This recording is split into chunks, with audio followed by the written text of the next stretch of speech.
Well, good afternoon and happy election day. Happy college football playoff initial announcement day. My name is Lucas Gephardt, host of the Fighting Taters show. You know Ryan Luke at the bottom of your screen. We also have Lance Taylor joining us today as well. Lance, when we came up with the idea for this show, we just had to have you on. You know, I know how involved in how much you love BYU. You know, longtime season ticket holder, I'm sure. Still, you got your Yappin' Sports stuff in the background to show that you're planning to launch here soon. So we thought we would have you on for this one. And what we're going to do tonight is we are just going to talk about these college football playoff rankings as the committee releases them live on a different network, not on IdahoSports.com. It's a different network. But as these get released, we got that network up, and we're just going to talk about it live. We're going to give you live reactions to this one. So should be announcing those in the next few minutes. But Lance, the floor is yours here for the next few minutes. Go ahead and talk about yourself and what you guys got coming up with the Yappin' Sports and all things BYU, I'm sure. Yeah, well, the Yappin' Sports podcast is a podcast that kind of came out of kind of the national thought space. It's basically designed to take national stories and talk about how they affect us locally. You know, like for example, how the NIL and transfer portal affect a Boise State. You know, a Boise State that just down the road, they're trying to compete financially with teams with deeper pockets like a University of Utah, BYU, and then a Utah and a BYU, how they're trying to compete with a Texas and a Texas A&M, and schools like that have even deeper pockets. And so, we talk about the landscape from a national perspective, how it affects us locally. I was able to take some time off this fall, head to Guatemala and do some humanitarian work. That was a lot of fun. So we kind of put the show on hold for a little bit. It'll start again up during basketball season. It'll be right here on IdahoSports.com. And, of course, any of the places where you can download your favorite podcasts. And that's right. Idaho Sports. Yeah, and want to remind you that you can watch the show anytime on the IdahoSports.com YouTube channel, Facebook page, or X account. You can also listen to this show or any of the previous shows that we've done on IdahoSports.com or wherever you download and subscribe to your podcast. So, all right, ESPN is just the different network, the other network is just getting into it right now. But while they kind of set these things up, we'll set it up on our end as well. Probably pretty clear cut who the top four are going to be. Ryan, I'll start with you. Any surprises, anything that you think we might see that might take people by surprise tonight?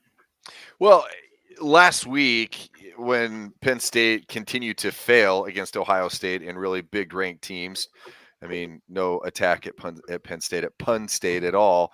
I think that really clarifies some things for us, quite frankly. And I made the comment to you and I were texting, Lucas. We said things couldn't have gone better for the regional teams, for Boise State, for BYU. It definitely could have gone better. So if we're looking down the road, it was funny because I saw Indiana. They had them on upset alert with Michigan State, and we said that from the beginning, like that's not going to happen. Michigan State, number one, not that good. Number two, Indiana is that good. Things are clearing up, and I think Ohio State slots in now has the opportunity. Here's the tricky part is how much are the conference championships going to affect where these seedings go? Because right now what we see, this is all going to, they're going to come out with this, and this is good because it sets the tone of where we're going to be towards the end of the season, quite frankly. But we have all these conference championships to go. I mean, Iowa State losing in the Big 12, that was huge.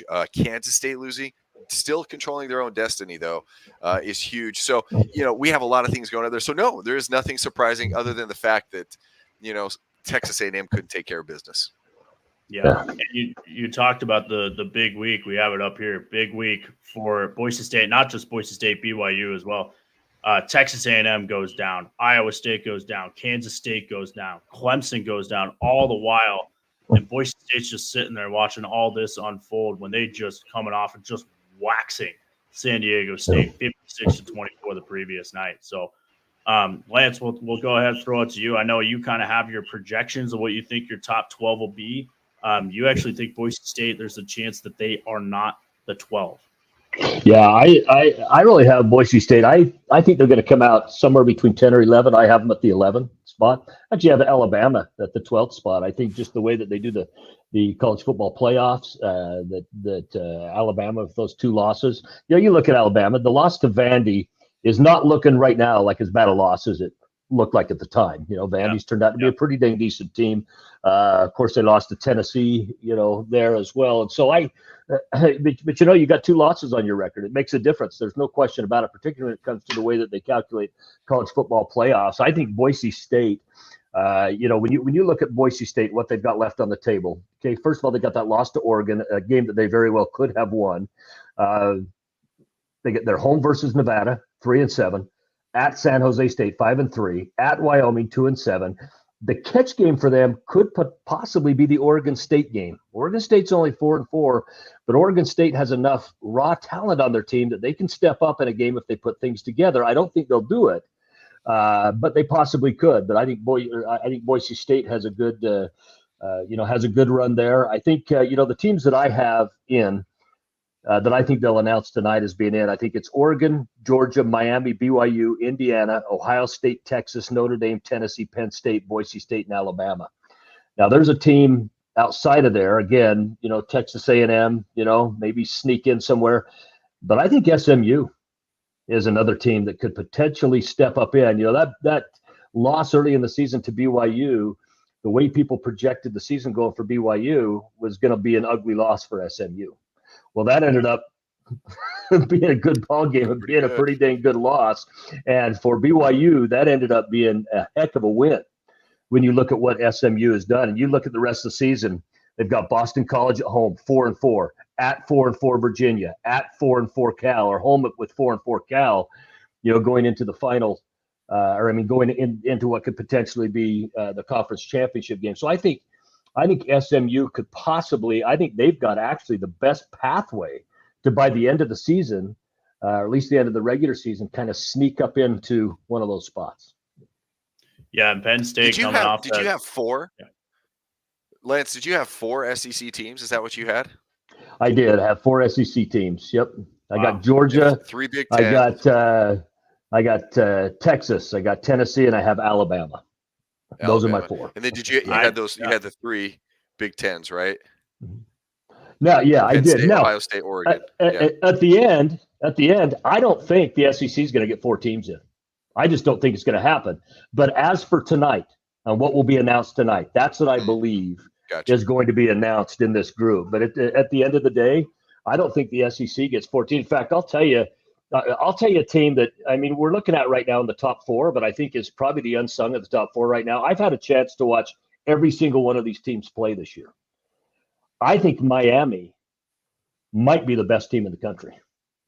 Really? As far as sheer talent. They're fast. They're strong. They're an extremely good team. I'm not a Miami fan in any way, shape, or form. In fact, I don't care for the Florida schools, to be honest with you. But Miami is good. This is the challenge Miami has. Miami tends to take plays off, and sometimes they tend to take series off, where it's like, well, where did these guys go for a whole series? But when they're playing their best, man, they are loaded with athletes. They are an extremely good team. And I think Miami is a team that could shock a lot of people, as far as what happens at the end. Because I think in that top 4, they might be getting the least amount of run right now as far as talk goes, because, Oregon, Georgia are really in at BYU because of their surprise season is up in there. But Miami, very good team. But let me tell you something. I'll give a shout out to our BYU squad.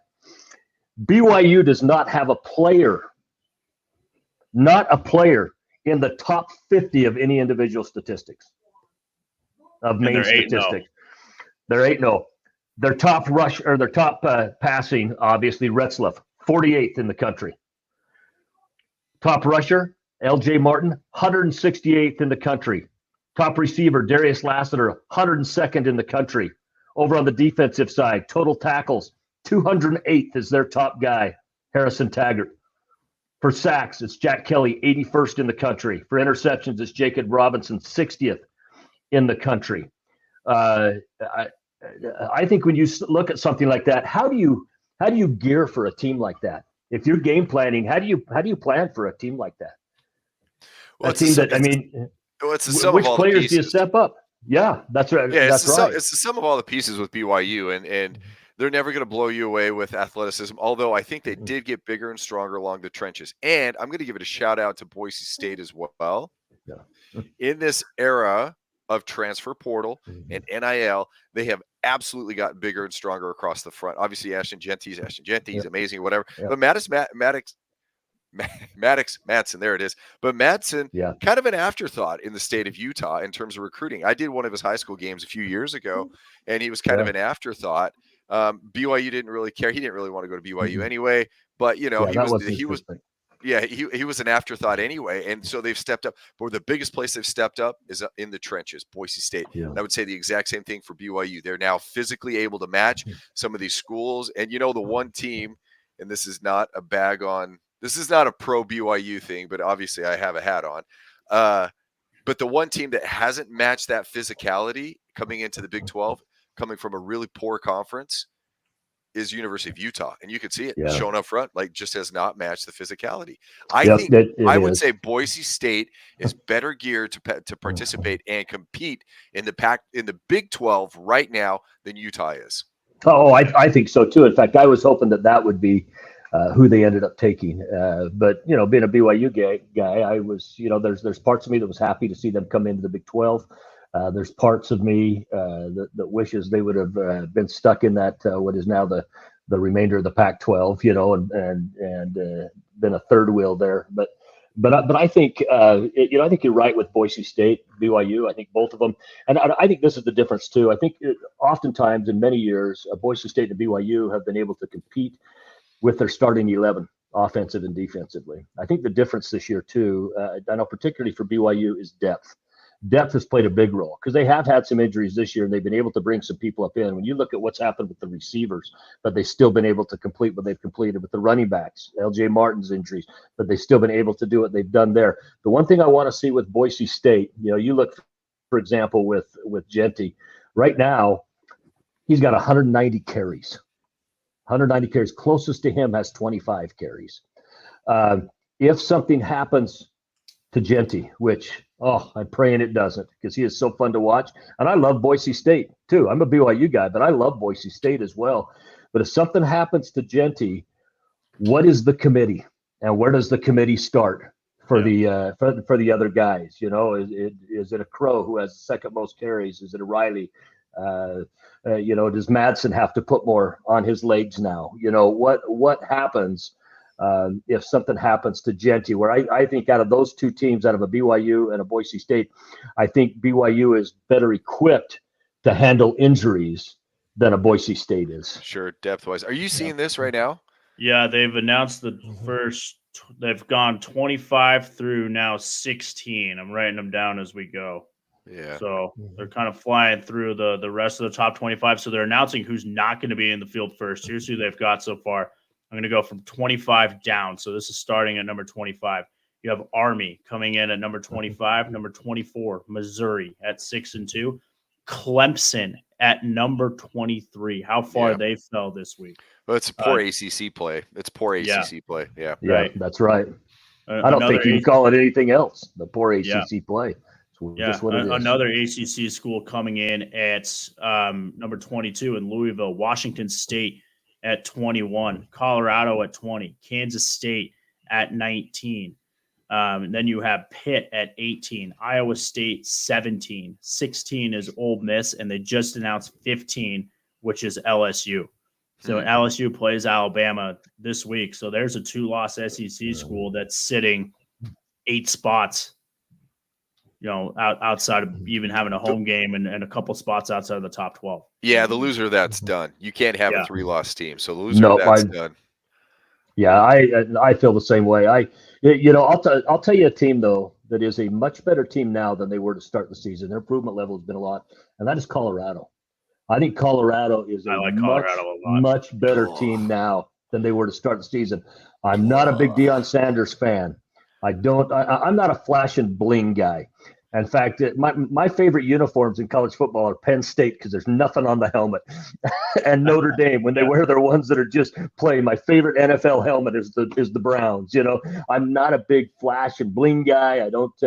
I don't like that following programs around, but I think Colorado, if you look at the results and you look at how they're playing, I think Colorado, you can make an argument that they might, of the teams that are even falling in that top 20 range right there, that they might, with the exception of SMU, have improved the most from the first of the season. Where did they have SMU? I missed that one. There we go. SMU 13. was, Okay.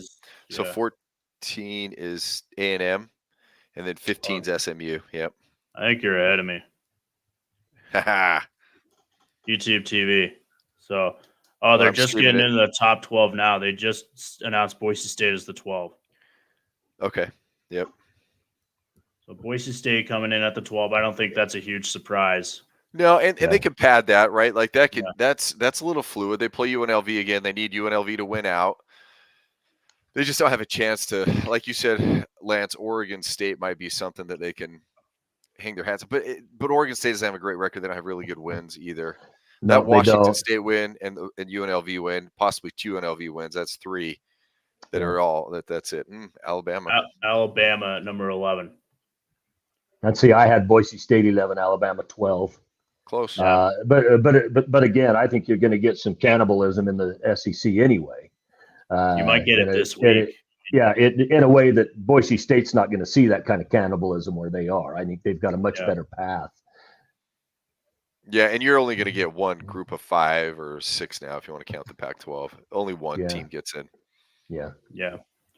The vast difference between the two, the group of 5 and the powers, it's just massive. Boise State's probably the only bridge gap team. Memphis was solid until they lost this week. Yeah. Memphis was a very underrated team, I felt, going into this last week. I felt they were another team that people weren't giving a lot of love to nationwide, but were better than a lot of people thought.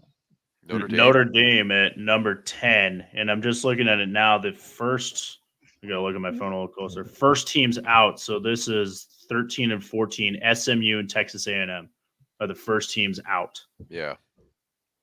See, I think out of those two, out of those two, SMU has the best opportunity to potentially sneak in. Well, to your point, they're going to be able to play for an ACC championship, right? So if they end up playing, and that's where it gets dicey too, because the Big 12 is in danger of losing their two BYU number 4. Yeah. Oh, because they're saying they're number 9, but they're going to get the 4. They're saying they're going to win the Big 12. Yeah. Okay. Which makes sense. But see, that's dicey too, because if BYU loses, they can skid quite dramatically. But win the Big 12 and you're in. Exactly. I think when you look at a BYU, and I think where this is, I think dicey was the right word to use. Let's just take, for argument's sake, the BYU goes undefeated in the regular season, and they end up meeting Iowa State in the championship game. I think in a scenario like that, what happens if Iowa State wins that game? So they got a 1-loss Iowa State, a 1-loss BYU. Yeah. Does the Big 12 get 2 in? I think the only way the Big 12 gets 2 in is if that scenario plays out. Yep. I think that's the only way they could possibly get to it. If BYU was to go in, they were to end undefeated and then go in and win that championship game as well, I think the Big 12 only gets the 1 team in. Yeah. I don't think Big 12 is going to get a 2-loss team in. Indiana coming in at 9, so they have Indiana going on the road in the 8-9 game. Indiana's still got to play Ohio State though, and so they can jump. And that's in Columbus as well. So you add that on top of it as well. See, this is where I think, because they are the number 8 team, Indiana right now in terms of the rankings, right? Yeah, number 8. 9. Indiana. Well, no, they're 8 in the rankings though. Oh, AP rankings, sure. rankings. No. College football playoff rankings. They just get the 9 seed. That's where it gets confusing. Look on there. So they're the number 8 seed. Doesn't matter. I think a loss bumps them out. I think so too. And then they would have to go to Tennessee. It just got announced at 8. Okay. So there's your 8-9 game. See, Tennessee's scary. They're frightening. Yeah. I think Tennessee is a very good team. In fact, I think Tennessee is better than Tennessee realizes they are. I think they're one of those things. I think the Alabama game, I think they might have even caught themselves off guard just a little bit with that. Nobody would ever admit that. on their team. Yeah. Well, and they fell asleep. They fell asleep. They lost a game. But that said, I think Josh Heupel is one of the best. I don't want to call him young coaches because he's about my age, and look how gray I am. But he's one of the best minds out there. I mean, the former Oklahoma quarterback played at Snow College. That's Snow right. College. That's right. In Ephraim, Utah. The only city in the United States that I'm aware of that has a college but does not have a high school. Because for the high school, they go into Manti. All of them go to Manti to go to high school. It has a junior high and an elementary school and a college, but no high school. It's kind of an interesting play on that. Got another matchup just coming in. The 10-7 will be Notre Dame going to Penn State. So Penn State is the 7, Notre Dame is the 10. Yeah, I like that for Penn State. That jives. I think that looks good. I think Penn State's a very, very good team. Of course, when you're talking these top teams, anybody could potentially knock anybody off. It's not a gimme win. Yeah, and then they just announced Texas. That's the 5, right? They just announced that's the 5. Right. So and the reason again, the reason why these matter is because again, we're going to use BYU. Let's use Boise State. Say Boise State came in at a 6 seed for all intents and purposes. A loss, they maybe have enough ground to make up towards the end of the season. Yeah. That's why the rankings right now matter. And that's why people are talking about. That's why we're having a freaking show, if I'm being honest. Yeah. So because it's your sliding skill that makes it matter.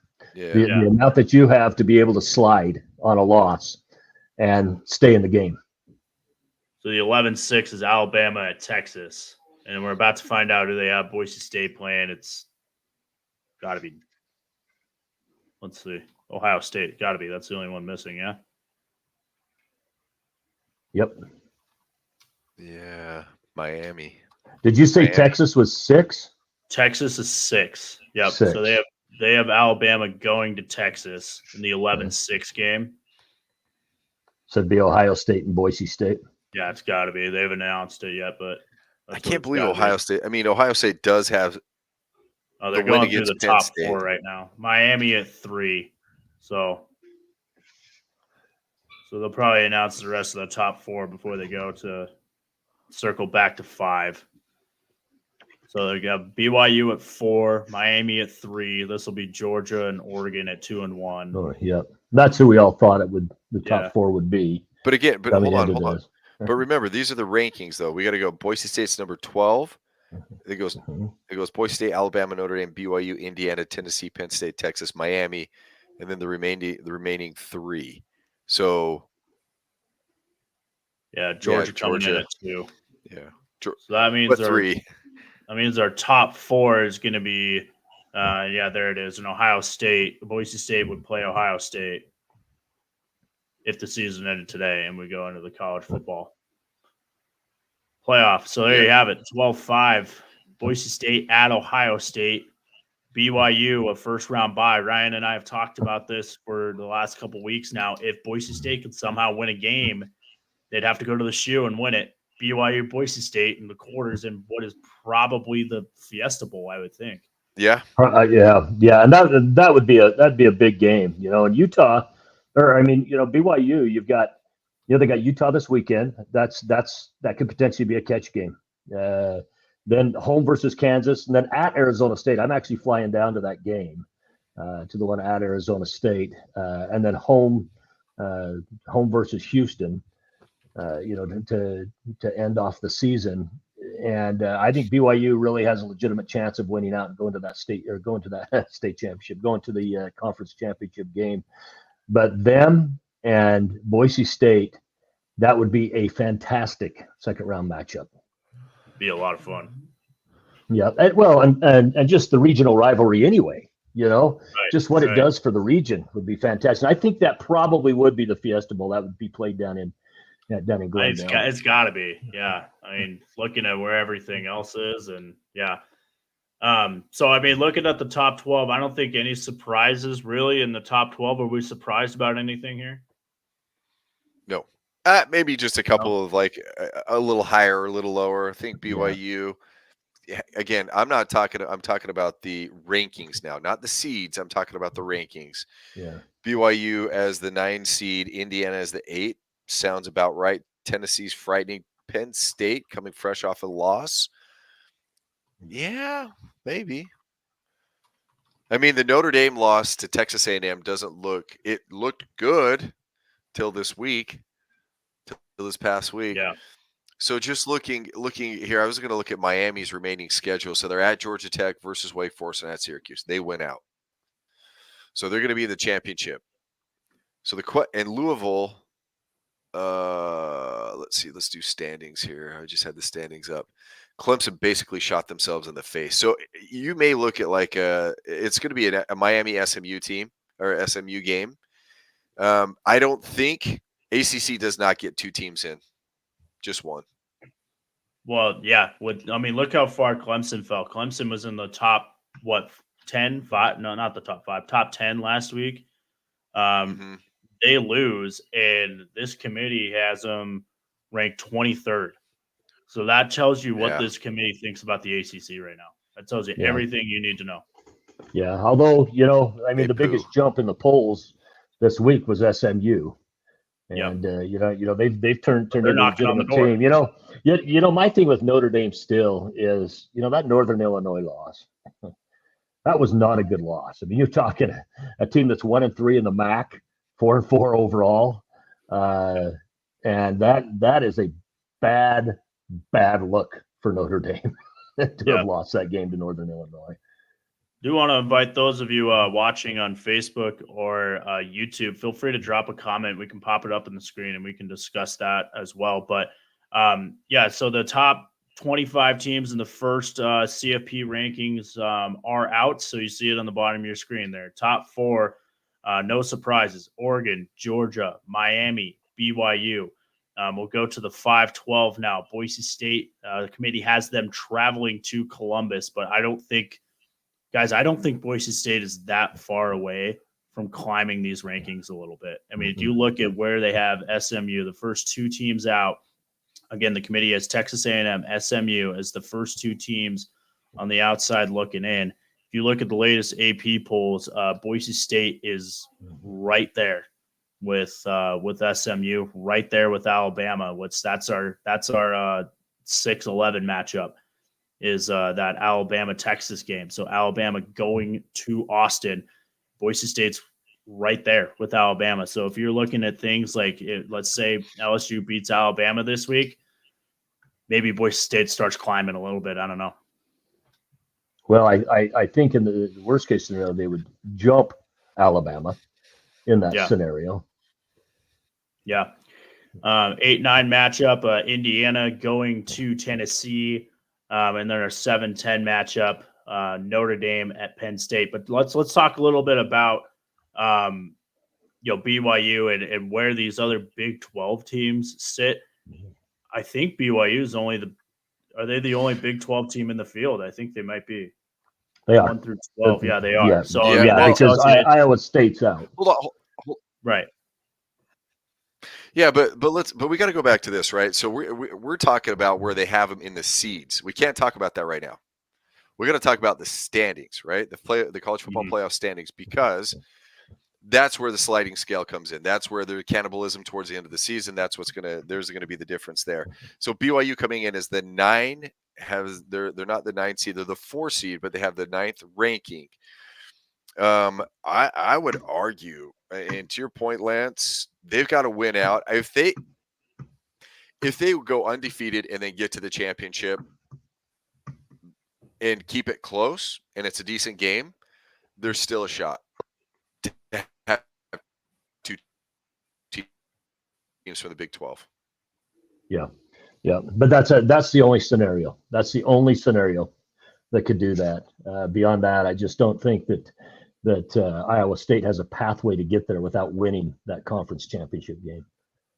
Yeah. What do you? We've talked a bit about Ryan, but they control their own fate. Yeah. Yeah, they do. Yeah. Lance? How big of a threat is Colorado to BYU? They're a very athletic team. We know they're a very, very athletic team. They're a big threat. Whether they're going to be able to get in, who knows? Whether they're going to be able to get into the in the conference championship game. I think if you look right here, if you look at Iowa State, you look at what they've got remaining. Iowa State has Kansas, Cincinnati, Utah, and Kansas State. That's what Iowa State has left. I think Iowa State runs the table with that, to be honest with you. You think they beat Kansas State? I think they beat Kansas State. I just think they beat Kansas State. I've watched Kansas State now 4 of their games this year. I've watched Kansas State. Kansas State, to me, has some gaps that I think are pretty glaring. And the one that I think is the most glaring, I just don't think they're a mentally tough team. I just don't think Kansas State is mentally tough. And I think Iowa State's actually a pretty mentally tough team. I think they learned a lot about themselves in that opening game against Iowa. And I think if they play Iowa again, they win that handily as opposed to just by a single point. But I just there's some things with Kansas State. I think Kansas State gets in their own head. I think they get this kind of defeatist attitude when they play. In fact, to be honest with you, I think we've seen that a little bit in University of Utah this year as well. Obviously, University of Utah hasn't had the season that Kansas State has, but and I'm gonna totally disagree. Iowa State, and that's what's fun about sports, right? We can disagree. That's right. Iowa State flirted with disaster versus Central Florida. Flirted with disaster. They needed right until the very end to win that game. They came back the next game and they ended up losing that or winning. Then they lost to Texas Tech. So they've been flirting with disaster. I don't see the athleticism. I don't see the big play capability from the Iowa State side, which is the opposite. I've argued, Lucas, you and I had talked about this. Kansas State, probably one of the most explosive teams in the Big 12. I really don't like Colorado. I just don't like Colorado. I think if there's a way that and with Iowa State, losing this week, the path to Colorado getting to the Big 12 championship got a lot better, right? A lot better. And so I think if BYU ends up at the Big 12 championship, that is a winnable game for Colorado. It could do. I'll tell you what about Colorado though. I think Colorado's catch game is this weekend, and that's the Texas Tech game. I think, to be honest with you, one place where Colorado is vulnerable is against the slot, and I think we are going to see Texas Tech run a smorgasbord of slot this weekend. And I think Colorado is really going to struggle with that. Colorado, as improved as they are, and I think they very well could be the most improved team from the first of the season, particularly when we're talking the Power Four conferences, how much they've improved from the first of the season. That game against Nebraska was just an ugly game, and Nebraska's turned out not to be much. I think if they play that again, Colorado wins that game. However, I just think that Texas Tech is an individually bad matchup for Colorado. I just think the stylistic matchup of that is very favorable to Texas Tech. Well, and Ryan and I have talked about it on this show a couple times. It's 2 losses and you're done, or it's 2 losses or you have to go win your conference championship. So Colorado's at 2 losses. Probably the only path Colorado has to get in the Big 12 champion or to make this CFP is to win the Big 12. How that pertains to Boise State is, let's say Colorado wins the Big 12, they get an automatic berth and thus are one of the 5 conference champions. Is Boise State now the 4th best conference champion? And thus you get a first round bye. Yeah. Well, I think Colorado can definitely be a spoiler. I think they have the ability to be a spoiler in this that Iowa State doesn't have the opportunity to be. I think Iowa State winning doesn't spoil as much as it adds some intrigue and some possibilities for the Big 12. The bottom line is Colorado could be a spoiler. They could. Yeah. Colorado, I think, is, as I look at this top 25, which you can kind of see running at the bottom of your screen right now, the top 4, like you said, Oregon, Georgia, Miami, BYU, Colorado's back there sitting at 20 right now. A dangerous team, probably their only way to get in, like I said, to win the Big 12. That's a bid stealer, I think, sitting back there at 20. They can somehow win the Big 12. So Transitioning now to but look, kind of go ahead. Oh, I was just going to say, but if we boil it down, Boise State is in no. If you're a Boise State fan, you should not be worried at this point, right? Boise State wins out, they play the championship game, they're in because they're going to be the highest ranked team because of the cannibalization in the group of 6 or 5, whatever we want to call it nowadays. Yeah. But in the non-Power 4 conferences, so I think that their path, unless they can get a first round home game or bye, their path looks the same no matter what. They're going to play a big team, probably an SEC team. They're going to play somebody really big and strong. Now, the thing that Boise State has going for them is, number one, they haven't come off such a brutal schedule, right? Those athletes that they're playing, while amazing, D1 athletes are amazing. Trust me, they're amazing athletes. That said, they're not SEC athletes. Nevada's not an SEC athlete. UNLV's not an SEC athlete, right? They're not coming up. Ashton Genty, his dings, his bumps and bruises are not the same. So there's a level of freshness. Ooh, freshness. Nice. A level of freshness that Boise State's going to have coming into that. As we've seen, you remember Utah when they played Alabama in the Sugar Bowl. Alabama did not want to be there. They got a bad ranking. Utah thought they were all that, came in and they beat them. So you can gear up for any game. So that first round game is winnable for Boise State, no matter what it is. So Boise State went out and you're in.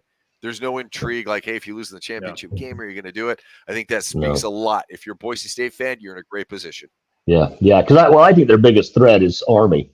And I don't think Army's going to get past Notre Dame and stay undefeated on that. And I'll tell you what, a one-loss Boise State and a one-loss Army, Boise State's in. Yeah. In fact, maybe a 2-loss Boise State is the best of the of the if 5. It's in the Mountain West Championship, maybe. Yeah. If it's in the Mountain West Championship, if that's their second loss, particularly how they played against an Oregon, that it is ranked number 1. I mean, losing to Oregon, that's not the same as Alabama losing to Vandy. Oregon's, I mean, that loss isn't as bad as it looked when they first lost to Vandy. But it sure as heck not as good as a loss to Oregon in the 37-34 ball game. Yeah. So here's go ahead. Yeah. So I was just gonna say here's the question now as it pertains to Boise State. They're the 12, but are they the 12th best team in the country, or are they the 5th ranked conference champion? Right? Because you see at the bottom of your screen right now, the first 2 out are SMU and Texas A&M. So the question where I'm going with this is, what path is there to Boise State climbing to anything but a 12 seed? Is there a path? Yes. Lance, we said at the top of the show, you had them as an 11. You had them over Alabama. Alabama playing LSU this weekend. If they lose, where does this go next week? Right? Yeah, I don't see the SEC ultimately ended up getting 4 teams in. I just don't think it's going to happen. I think cannibalism is going to be too much. I think they get 3 in, but I think I don't know if we'd see Boise State above an 11, but I could see Boise State at an 11. Yeah. Is there a path where they get to 8? Could there be a home game here? No.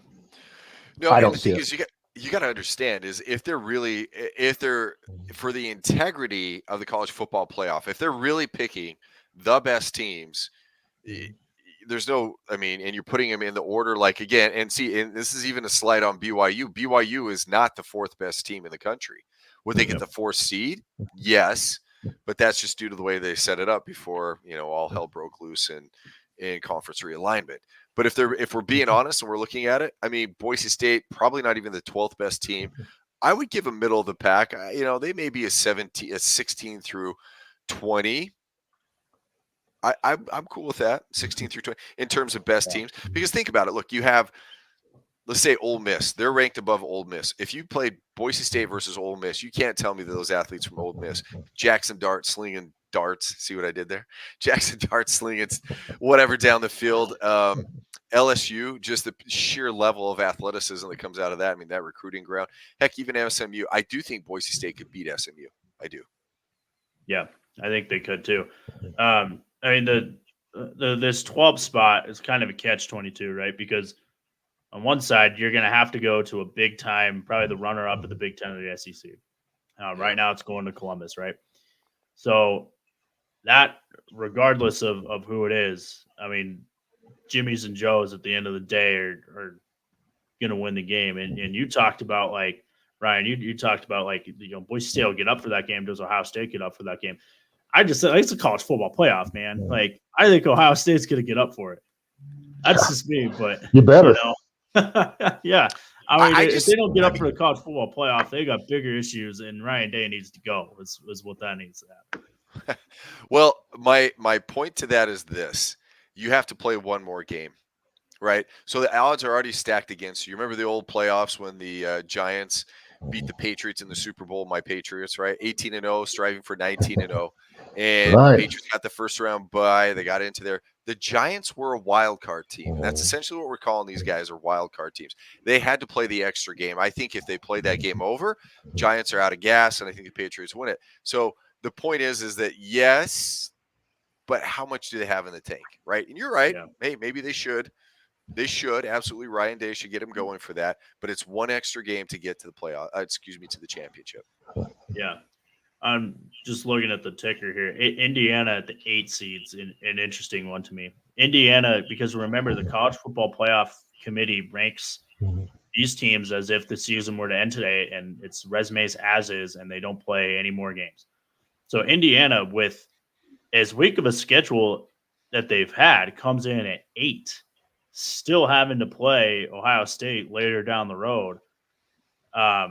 Shows you what this committee thinks about Indiana. If they start stringing together some more wins, Indiana is a team that could run up this thing too. So Indiana could be a team that at the end of the day, maybe Boise State going to Indiana, if Indiana comes up to the 5 and loses in the Big Ten championship, let's say. Well, see, I personally think Indiana gets knocked out of this. I think they will, in my opinion, based upon matchup, I think they will lose to Ohio State. Yeah. And I think, I mean, this is my upset for the week. I was talking about this with my son earlier tonight. My upset of the week is Michigan over them anyway. I think really? Michigan could potentially win that ball game. Wow. And, they have Michigan at Ohio Michigan State. doesn't know how to tie their shoes right now. Yeah, no kidding. Yeah. I mean, that's what they got left. Michigan at home, going to Ohio State. If they lose that game, who knows what happens with the other thing that is totally different about college football that I don't think anyone is really talking about is how much harder it is to make a conference championship now that there aren't divisions. Mm-hmm. And you could have several 0 or 1 loss teams at the top of these super conferences that one loss might keep you out. We were talking last week that there was a scenario in the ACC and the Big Ten where you could run the table in the Big Ten. It doesn't exist anymore because Penn State lost, but potentially you could have had Oregon, Penn State, and Indiana all at 12-0, and only 2 of them go to the Big Ten championship. Yep. That just shows you how much harder it is to make a college conference championship now. Yeah, it's. I mean, the big question is going to boil. Okay, so talk about the Big Ten here. So if we're talking about the Big Ten, so Ohio State already won. So Oregon, let's say Oregon runs it, which they should. They have a favorable schedule to the end of the season. So Oregon runs it. So now you're looking at who's the next team in. So tiebreaker, Penn State, Ohio State. Ohio State has it. Indiana comes in, say they lose to Ohio. Ohio State comes in there. Then you still have one loss. You have a 1-loss Penn State, and say Indiana runs it. You have except with the exception of the loss. So you have a bunch of 1-loss teams in the Big Ten. Do you get 4 from the Big Ten? I think you could. Yeah. Do you get 4 over, because you got to do 4 and 3, right? 4 from the SEC or 3 from the Big Ten, or vice versa? I think if one of those was to get 4 in, I think this year it would be the Big Ten over the SEC. But if one was to get 4 in. But do you both feel that they are better football teams than the SEC teams this year? I think the ones we're talking about, I don't think from top to bottom, but I think the ones that are in the conversation are good. I've seen what I need to see from Indiana. I'm on board. I mean, I know they haven't played anyone, but they're blowing teams out every week. Yeah. I mean, I said last week they were a covering machine. I would never endorse gambling. We shouldn't gamble. We're in Idaho, but they cover if you happen to hide yourself in Nevada. They cover. Yeah. Yeah. Again, let's just. Well, I'm just going to read some of these scores. Hold on. Michigan State last week 47-10, 31-17, 56-7, 41-24. 42-28, 52-14, 42-13, 77-3, 31-7. Covering machine. There's some firepower there. Right. Yeah. Do they have enough to overcome Ohio State? Yeah, I mean, it's tough because I think I'm going to say they lose to Ohio State. I mean, you could easily have 2 losses here. Ohio State and let's say Oregon in the Big Ten championship, right? What do you do then? 2 loss Indiana school with, they blew out everyone, but when they played the dudes, they didn't win. Well, so even more nightmare scenarios. So Ohio State, say they play Oregon in the championship, lose again, and now you have a 2-loss Ohio State team, a 1-loss Penn State team, a 1-loss Indiana team, but yet you're still, Ohio State played in the championship. So all of a sudden you have to say to yourself, do those 4 teams deserve to be in? Then you flip it over. Let's look at the SEC. I mean, that's where it's going to take up. Do they take up 8 spots? Do both of them get 4 in? And ACC and the Big 12 only get 1 each? That's what you're looking at right now. Yeah, that I don't see happening. But you look at the pathways, and I mean, heck, look at Oregon. Best team they have left is Wisconsin and Washington, both with 5-4 records before they go to the championship. Does a 12-0 regular season and a loss in the championship get them in? Because you know what, to be honest with you, of a lot of these teams here, I look at Oregon and there's something that sticks with me about that game against Idaho to start the season, that Idaho was able to do against them what they did. And Boise State, I'm a little more optimistic than some. I think Boise State is legitimately a 12 through 15 team, maybe 12 through 16 team in the country.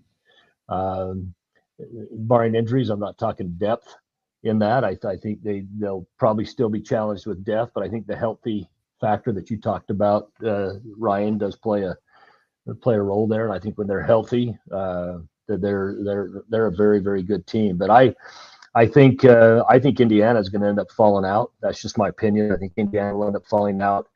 I think we get Oregon, Ohio State, and Penn State in from the Big Ten. Yeah. I think I think at the end of the day, Lance, I think you're going to be right because looking at this Indiana team, like I said, I think at the end of the day they're going to have 2 losses. And 2 losses in this tournament, I think, kind of the kiss of death. Once you hit that 2 losses, it's going to be tough for the committee to put you in unless you play in a conference championship. I don't know, but when you don't play the top dogs like Indiana has, or when you play them and you don't win, like they have a chance to do at Ohio State. If Indiana goes to Ohio State and wins at Ohio State, even if they don't win the Big Ten championship, they'll have a home game.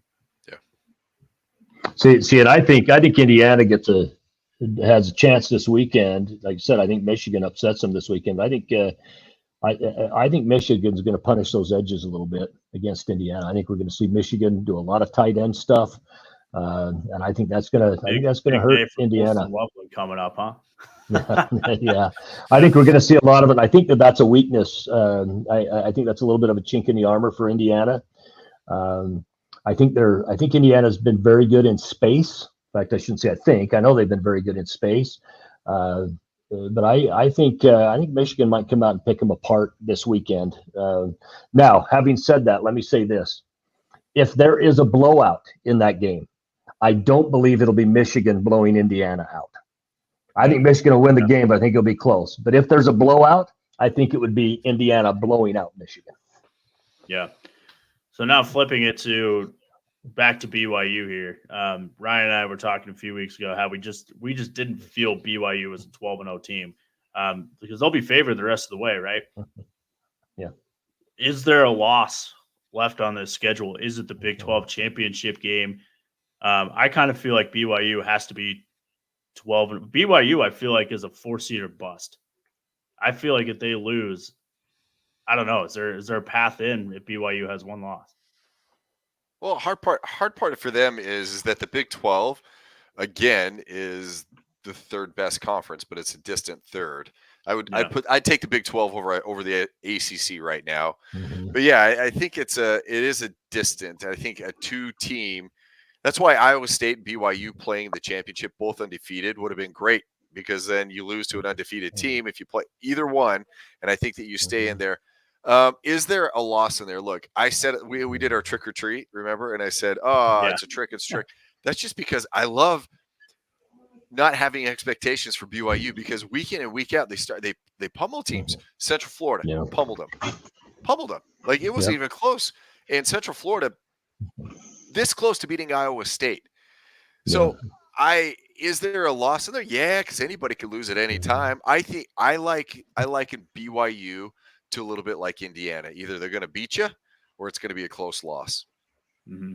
Yeah, very, very well could be. And I think some of the things that BYU, you look at a BYU, one of their knocks, even in the win against UCF, was that they gave up a couple scores there in the fourth quarter, late in that ball game. But I think one of the things that a BYU does very, very well, and this is better. And I'm going to be very honest about BYU here for just a minute. I'm going to talk about something that I don't think they do very well either, or haven't historically done well.